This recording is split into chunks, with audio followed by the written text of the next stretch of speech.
Today, we're going to learn about a super important new concept called stress. If you've taken a material science class, you may already be familiar with it, but we're going to start from the very beginning.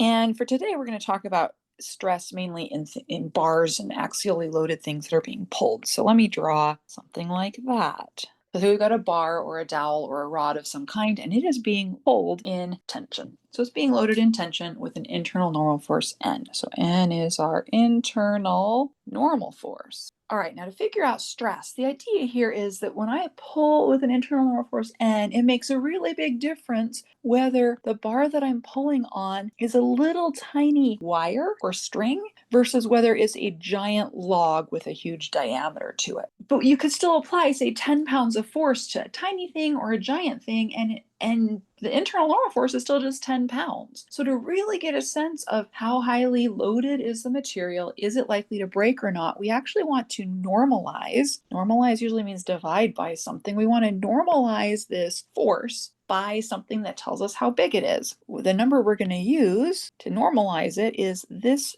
circular shape right here on my picture. We call it the cross-sectional area. So the idea is that if you just cut right through it and turned it and opened it and looked at the end, what you see is a circle. You calculate the cross-sectional area, and now if I take and I divide my normal force by that area, we get something that we call stress. Specifically, we're going to get something that's called normal stress because we are taking a normal force and dividing it by something.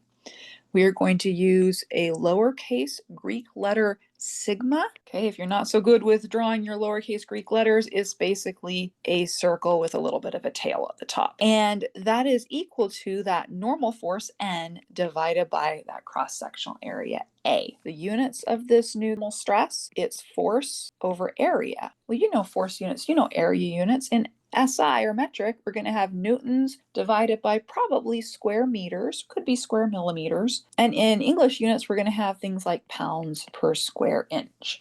We usually abbreviate these a little bit. In English units, we abbreviate that as a PSI. You will sometimes have what's called a kip per square inch because oftentimes a PSI is kind of a small unit of pressure compared to the large engineering structures we might be dealing with. A kip is 1,000 pounds, so a kip per square inch could be abbreviated a KSI. So those would be our English versions that you're going to see a lot. And this Newton per square meter, that is given a name of a Pascal. And we typically abbreviate that with a capital P and a lower a. And a Pascal is an even tinier amount of stress. It's really, really small. You would never find a structure that you really care at all about the stress if the stress is only a single Pascal. So we're going to see a lot of kilopascals, megapascals, and even gigapascals. And the picture that I like to think of for stress is instead of thinking of it as you've got a point load here, instead we tend to think of it as though that force is kind of spread out uniformly all over that cross section. So the picture when you think of normal stress should be something like this if it's in tension. Okay, just a nice uniform stress distribution that we're going to see in long, slender, axially loaded members. We're going to have a whole day on axially loaded members in a couple of weeks. For now, we just need to know that normal stress uses this lowercase Greek letter sigma.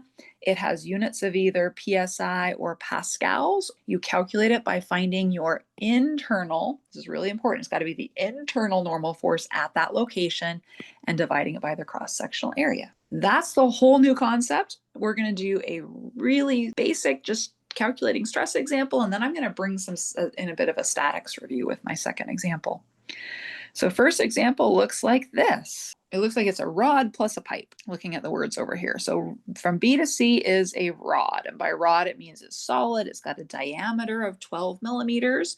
And it is somehow welded or fixed by some plate here to a pipe. And this pipe is hollow with an outer diameter and an inner diameter. And the reason that you got to have some kind of a thin plate here to attach these is you'll notice that the inner diameter of my pipe is actually bigger than the outer diameter of my rod. So if I didn't have some piece of metal or something here, this rod would just slide right through the pipe. So they're attached together at point B. It's loaded with a few things. We've got a 4 kilonewton force to the right on that end, 8 kilonewtons to the right here, and we've got a pair of 6 kilonewton forces to the left.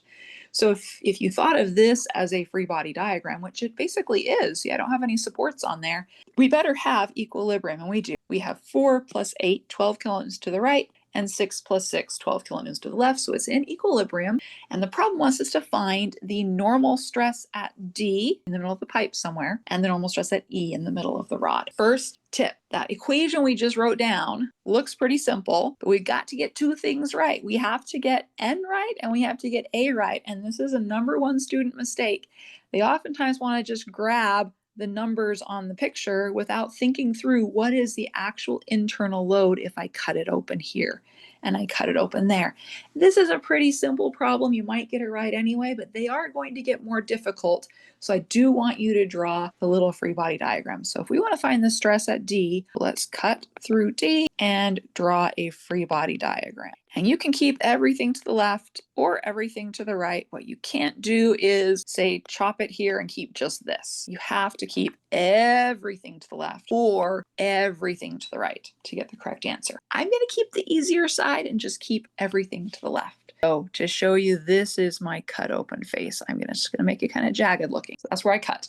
So acting on here are my external loads. I've only got the 4 kilonewton force acting to the right. And now at D, we've just done internal loads the last couple of classes. What I want to draw is an internal normal force, shear force, and bending moment and see what we get. So normal force should act to the right. There's the normal force at D. Shear force at D should act down, and the bending moment at D should be counterclockwise. If we go and do the equilibrium, some forces in the y direction, for example, you'll find really fast that VD is 0. And if you sum moments about the cut right here, you got your moment at D, which is counterclockwise, and nothing else causes moment because that 4 kilonewtons goes right through the middle of that cross section.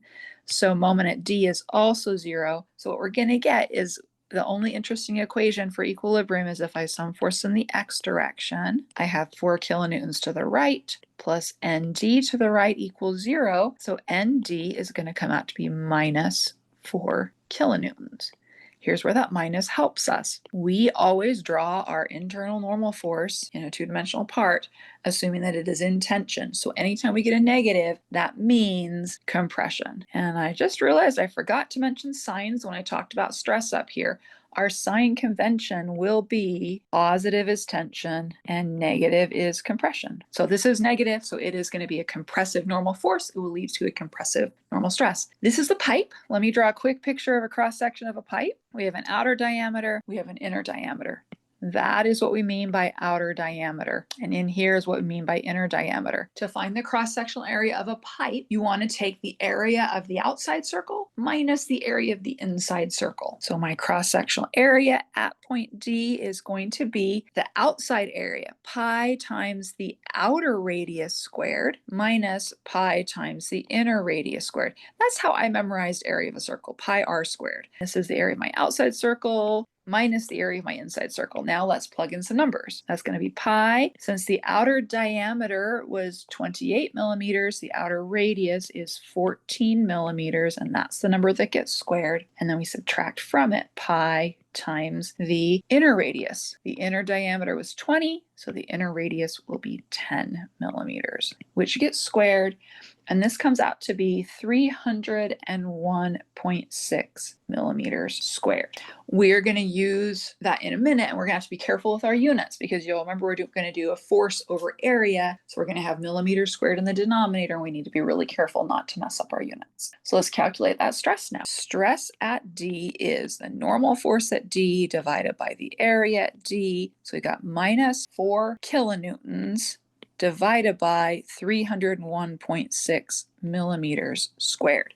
And we can't leave the units like that. We want to get this into pascals. So you guys remember my trick for converting units is we want to always multiply by 1. So for first, let's get that kilonewtons into regular newtons. There are 1,000 regular newtons in a kilonewton. I want to have the kilonewton on the bottom so it'll cancel, and I put 1,000 newtons on the top. So my kilonewtons will cancel now. And now I need to convert each of those millimeters into meters. Remember, there's 1,000 millimeters in 1 meter, and I want to put the millimeters on top so they cancel with the millimeters on the bottom down here, but I'm not done because I had millimeters squared. So I need to multiply it by another 1,000 millimeters per 1 meter. If I do that, then my millimeters squared will cancel with the millimeters squared that I get from multiplying millimeters by millimeters. And I will end up with newtons per square meter, but I actually want it in Pascal. So if you want to take this one step further, you can multiply by the fact that 1 Pascal is the same as 1 Newton per square meter. And then you'll cancel out your newtons per square meters with the newtons per square meters and end up with pascals. So doing all of that, the units are more work than the whole rest of the problem. You get minus 13.26 times 10 to the 6th pascals. Actually, let me round that to 3 sig figs. Round it to 13.3. And we don't usually leave things with 10 to the 6th. 10 to the 6th is mega. So I'll write this as minus 13.3 megapascals. Both of these answers are right, but may as well practice our prefixes. And remember, the negative means compression. Now, depending on what material this is made of, we can go and compare that to established values that have been experimentally obtained of what is the yield strength of that material. For today, we just wanted to calculate the actual stress in a part. So let's do point E. So I'm going to need to come back here and do a different cut. Cut it open at E. And again, you can keep everything to the left or you can keep everything to the right. And the right is easier, so I'm going to keep everything to the right. I want to do a free body diagram of my cut at E. So it's just this little part of the rod. There's my cut open face on that left side. Acting on the far end, I have 8 kilonewtons, but I don't need to include any of these 6 kilonewtons or this 4 kilonewton because they aren't on the part that I got when I cut it. I cut it and I just keep everything to the right. So 8 kilonewtons. And then at my cut open face, we should draw an outward normal force. Because this is the left edge, we would want to have an upward V at E, and then we would want to have a clockwise moment at E. If you're not sure about which way to draw those, go back and look at your sign convention. When you're on the left end of a part, these are our positive internal loads. So VE is 0 and ME is 0 because if you sum forces in the y direction, this is the only force in the y direction, it has to be 0. And if you sum moments about this point right here, all of the forces go right through that point, so the moment has to equal 0. Our only equilibrium equation that's useful then is to sum forces in the x. I have 8 kilonewtons to the right minus NE to the left equals 0. So NE is 8 kilonewtons. And the positive means tension, which should make sense. It's being pulled on. It should be in tension. We also need to calculate the area for this part. This one is a solid rod, so I can just use area is pi r squared. The diameter was 12 millimeters, so radius is half of that. So plug in 6 millimeters and square it. And the area for this one is smaller. It's 113.1 millimeters squared. Stress at E, normal force at E divided by area at E. Normal force is 8 kilonewtons. Area is 113.1 millimeters squared. And when you do all of that math and the units conversion, that's going to come out to be 70.74. We'll round it to 3 sig figs times 10 to the 6th pascals, or 70.7 megapascals for the stress at E. And the positive means tension. The stress in E, this little point in the rod, is quite a bit larger in magnitude than the stress at D. So if you were concerned about the part failing and these were made of the same material, you're probably more worried about E failing than D failing because the stress is higher. That's how you calculate internal normal stress when you have an internal normal force. You just need to divide it by the area and keep track of whether it's tension or compression. So let's do a harder example where we review statics problem. Why might this be useful? Well, let's say you're designing a truss. And remember, trusses are made up of everything as a two-force member. They're all pinned together and the forces are only applied at joints. And we only have pin and roller supports. There's no distributed loads. There's no applied couple moments. So this is a truss. We're told that all of the members of this truss are circular cross sections. So each of these things is made of a circular part, and their diameter of every single one of them is 50 millimeters. And we are supposed to find the normal stress in member HI, CH, and CD. So if we can find the internal forces in those three members, we just need to divide by the area, and the area we just have to calculate once because they all have the same diameter, and we can find the stress. But I think we're going to be spending quite a bit of time on the statics problem because this is not an easy statics problem. Notice it wanted it just in these three members. That is a clue that this is method of sections problem. So we wanted the stress in HI, CH, and CD. So that means that I will want to take a section cut along maybe this diagonal line right there that goes through those three members. This is one of those problems. So notice we've got a roller over here and a pin over here, which means when I take that cut, whether I choose to keep everything below the cut or everything above the cut, I'm going to need a reaction force. I either need to know the forces at F or the forces at A. So before I can even cut anything open, I'm going to need a whole free body diagram. What are the forces? I have a downward 40 kilonewtons. I've got a downward 50 kilonewtons. I've got a leftward 30 kilonewtons and a leftward 40 kilonewtons. And then I removed a pin at A, which means I'm going to have an AY and an AX. And there's a roller at F. So all a roller can do is provide a normal force or force perpendicular to the surface. Since the surface is horizontal, the normal force will be upward. I'll call it Fy. Now here's the great news. I can save a little bit of time. I have three unknowns and I would need three equilibrium equations, but you'll notice I actually, to solve the problem, only need to draw one side or the other side. So if I can find Fy, I don't actually need to find Ax and Ay. I can save a little bit of time.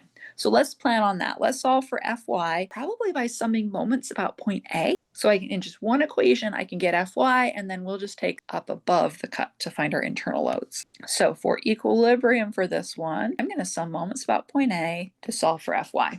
So the forces at A will not cause a moment about A because their distance is 0. But the 40 kilonewtons will, talking about this 40 kilonewtons, and its distance away is 1.5 meters, and it is counterclockwise. It will also have the 30 kilonewtons, its distance away 1.5 plus another 1.5, also going to cause a counterclockwise moment, so 3 meters. Look at the 50 kilonewton. It's directed right through point A and will not cause a moment, so that one can be left out. If you want to make sure you didn't forget about it, you could add in here 50 kilonewtons times 0 meter distance. And finally, we have this 40 kilonewtons, which, because it's off to the left, it is also going to cause a counterclockwise moment about point A. We'll have another 40 kilonewtons, and this one has a perpendicular distance of 2 meters. Need to include the moment caused by Fy. That one's going to be clockwise, so I'll have minus Fy, and its perpendicular distance from point A. It looks like it's 2 meters plus 2 meters. So 4 meters away. That all has to equal 0. So solving, we get Fy comes out to be 57.5 kilonewtons. Okay, that's a lot of statics and we're not quite done yet. That just gives us the external reaction force. Now I want to go and chop through these three members, draw another diagram that only includes this top part of the structure. So we're doing the section cut free body diagram. So I have everything on the top, and then I cut open a member that was sticking down right here, one that's sticking out right there, and one that's sticking down at a diagonal like that. We cut through right here, so I need to include that, and that. Let's draw our external forces on here. We had 40 kilonewtons downward. We had 50 kilonewtons downward. Fy came out to be 57.5 kilonewtons upward. Those are the only external forces. We don't want to apply any of these because they're on the wrong side of the cut. So now where I cut those pieces open, I also have my internal forces. Call this one the force in member HI. Call this one the force in member CH. And call this one the force in member CD. We might need the orientation of that. CD goes over 2 meters and down 1.5. We come over 2, down 1.5. That means hypotenuse is 2.5.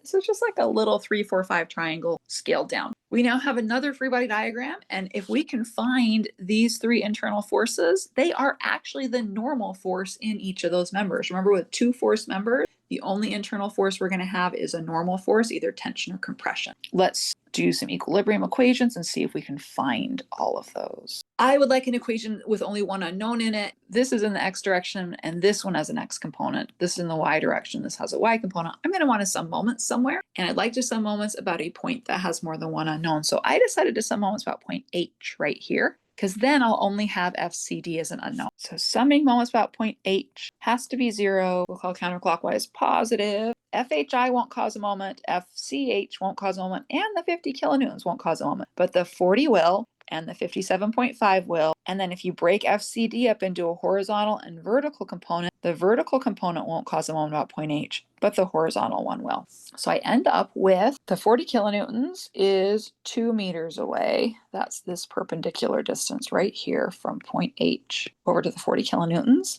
And that's counterclockwise, so it's positive. The 57.5 is going to cause a clockwise moment, so minus 57.5 kilonewtons, and that one is 4 meters away from point H. And then the horizontal component of FCD, because I drew it assuming tension, the horizontal component is acting to the right and it's above point H, so that's going to cause a clockwise moment. So I need to put in minus the horizontal component of FCD. That'll be 2 over the hypotenuse, 2.5 times our unknown FCD. That's the force component. Now I need the perpendicular distance, which will be this length right here, 1.5 meters. And that all has to add to 0. Solving, you get FCD is minus 125 kilonewtons. It is negative, meaning compression. I just want to leave the negative sign there because then when I go to calculate my stress, I plug in a negative force, I'll get a negative stress. A negative means compression. So finishing out the equilibrium part, if I sum forces in the x direction, I've got FCH acting to the right. Also pointing to the right in my figure is FCD. The component of it in the horizontal is 2 over 2.5 times FCD equals 0. Free body diagram shows this points to the right and the component of that points to the right. Now, when we plug in right here, FCD, we're going to plug in with a minus 125 kilonewtons. We will end up with FCH is exactly 100 kilonewtons. It came out positive, which means tension. Let's do the y direction. Summation of force in the y is 0. Got 57.5 kilonewtons pointed upward, minus 40 kilonewtons because it points downward, minus 50 kilonewtons because it points downward, minus FHI also points downward, and finally minus the vertical component of FCD, 1.5 over 2.5. FCD equals 0. And we are again going to plug in minus 125 kilonewtons for FCD. FHI comes out to be positive 42.5 kilonewtons, and the positive means tension. We finished the statics problem. Now we get to do the new mechanics of materials problem, which is take those 3 internal forces we just found and figure out how big the stress is. They are circles with a diameter of 50 millimeters. We can calculate the area. The area is going to be pi r squared, which is pi times the radius would be half the diameter, so 25 millimeters. It then gets squared. The area comes out to be 1963.5 millimeters squared. Some of you might actually prefer to convert it to meters. It saves you on the meters conversion a little bit later on. If you prefer to do that, you could do this as pi times 0.025 meters squared and just directly get 1.9635 times 10 to the minus third meters squared. Totally up to you. They're the same number, just written in different units.